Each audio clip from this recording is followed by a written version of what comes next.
Well, another assassination attempt against President Trump is coming before the election. Those aren't my words. Those are the words of a current Secret Service sniper in a newly released internal memo. We'll get to that part of the story in a second. But first, today we're diving deep into what was clearly a cover-up of the Trump assassination plot by the Secret Service and the FBI.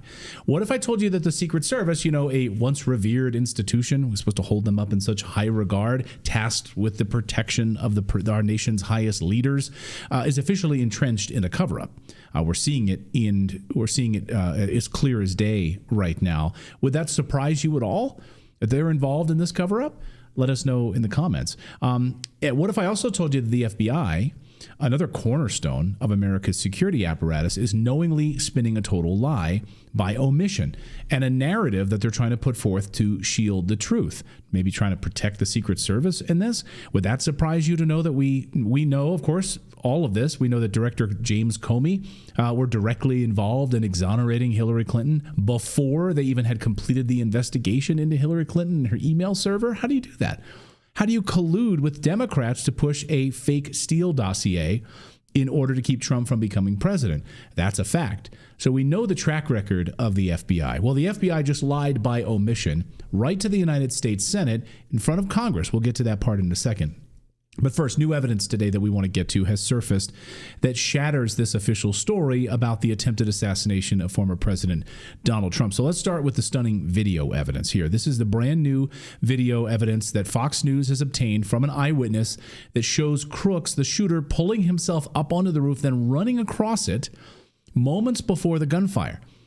The footage is absolutely bone-chilling because it's clear, it's undeniable, and yet local law enforcement and the Secret Service on the scene did nothing about it. There was the shooter's location 150 yards away. Why were the officers who had a clear view of the roof so grossly negligent in this? There's a clear line of sight to the stage where Trump was speaking. The acting Secret Service director had no adequate explanation for this lapse yesterday during testimony. I even quoted him saying, "I cannot defend why that roof was not better secured." I cannot defend why that roof was not better secured. The video shows the shooter in plain sight well before his attack. I mean, look at that. It's ridiculous. This wasn't an intelligence failure. They had eyeballs on him. The Secret Service maintains snipers could not see him on the roofline.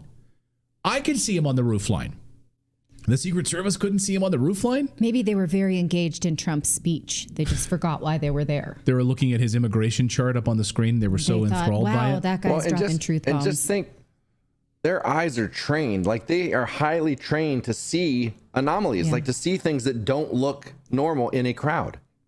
Right. That's their whole purpose, right? They're supposed to ignore what the president is talking about, basically. Eagle-eyed, moving around like a lifeguard. Yeah. I've seen lifeguards that had better eyes on things than these guys did. This wasn't an intelligence failure. They had eyeballs on this shooter, Thomas Matthew Crooks, on the rooftop. They saw him. The Secret Service maintains that snipers couldn't see him. They couldn't see him. This is proven false now with this video. The Secret Service is now actively trying to cover this up, hiding information from Congress and the American people. In fact, they just like they deleted all the text messages on January 6th. So convenient that they covered up and hid all of those messages on that day, right? Well, the Secret Service cover-up, according to the Judicial Watch, the Secret Service has rejected a Freedom of Information Act request that sought key documents about the whole thing. This isn't just bureaucratic red tape. This is them actively withholding that information from the public and the information the public has a right to know. So here's Judicial Watch. They say the Secret Service rejected their FOIA requests for any records about the assassination attempt on former President Trump. And these were records related to the assassination attempt, and the agency refused to produce any documents. Ronald Rowe, who's the acting director of the Secret Service, was grilled by Senator Mike Lee about why this rooftop sniper location was abandoned and why the Secret Service is lying about Trump requesting additional protection. Listen. It's my understanding that there was a sniper team assigned to a window with complete overlook, complete view of the roof, the same rooftop, the sloped rooftop where the shots were fired. It's also my understanding, according to some whistleblower accounts, that post was abandoned. What can you tell me about that? Why was it abandoned? So I saw that from the colonel's testimony, sir, and it's something that I've asked and our mission assurance is getting to the bottom of. And there were two-man counter sniper teams from the locals that were in that AGR building. And so at some point they just left? That I don't have an answer for you on that, Senator, but it seems to me that if even one of them left, there should have been remaining some additional eyes left in that building. Yep. That seems like something that maybe should be one of the very first questions you address. I'm actually surprised that you don't know that already, and I'd ask that you submit to us in writing what you learn as soon as you learn it. Will you commit to that? Yes, sir. What can you tell me about, well, let me just state this way. Multiple requests were made by Trump's protective detail and by Trump's campaign team to the Secret Service for additional resources. I'm told that those were denied. And as I recall, the Secret Service spokesperson initially denied that such requests were made and denied. Why not tell the truth from the outset? What were they trying to do there? So, Senator, I don't think there was any intention to mislead. Seems like a pretty material fact, doesn't it? Yeah, you'd think so.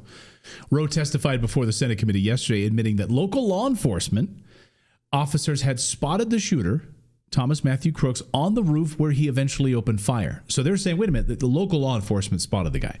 So it's their fault. Wait a minute, I thought you said you couldn't see them. So you didn't see them? What's the real story here? Yet, despite this incredible piece of information, there was zero communication with the Secret Service agents on the ground. Zero. They were left in the dark, unaware of the impending threat that the shots rang out. So why are they withholding information as to the communications before, during, and after the attack? Why? You only withhold information if you have something to hide, right? Commander of the Beaver County Emergency Services Unit, Patrick Young, is now refuting statements from the acting Secret Service Director, Ronald Rowe.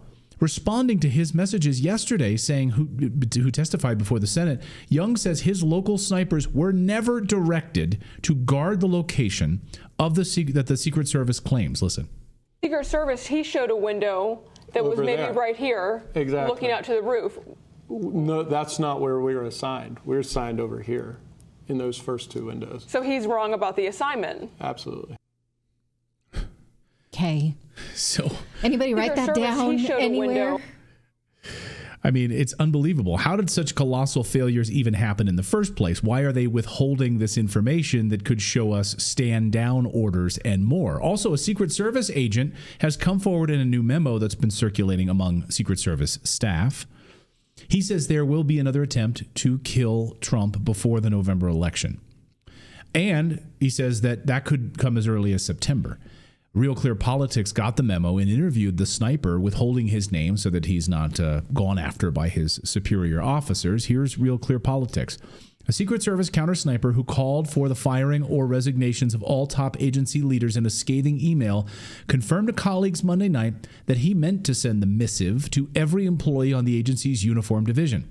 The sniper told his colleagues in 2 emails Monday night that he no longer could contain his anger after an enduring cover-your-own-ass culture for years at the agency, and after 2 weeks of obfuscation and outright lies by Secret Service leaders in the wake of the July 13th assassination attempt against President Trump that killed firefighter Corey Comparatori and critically injured 2 others. Meanwhile, let's talk about the FBI now.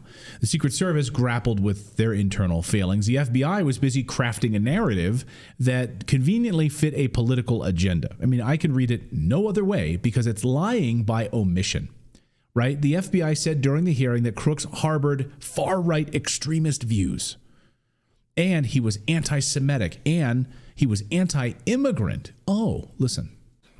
While the investigation has not determined motive, the investigative team continues to review information from legal returns, including online and social media accounts. Something just very recently uncovered that I want to share is a social media account which is believed to be associated with the shooter in about the 2019-2020 timeframe. There were over 700 comments posted from this account. Some of these comments, if ultimately attributable to the shooter, appear to reflect anti-Semitic and anti-immigration themes, to espouse political violence, and are described as extreme in nature. So interestingly, the more recent posts in 2021 unequivocally supported Biden, but he failed to mention that.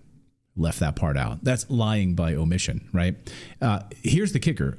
His team knew about this, omitted this in their initial testimony, selectively presented information to Congress to paint Crooks as a far right-wing extremist. And there was, in fact, a lot of evidence in these messages that he was a pro-Biden supporter who praised Biden's lockdowns, and he also praised his open border policies. Okay, so we didn't get to learn that during the testimony. It's kind of curious. The FBI also said they were still reviewing radio communications from that day. Yet earlier, during the Secret Service testimony, they said they had not saved any radio communications.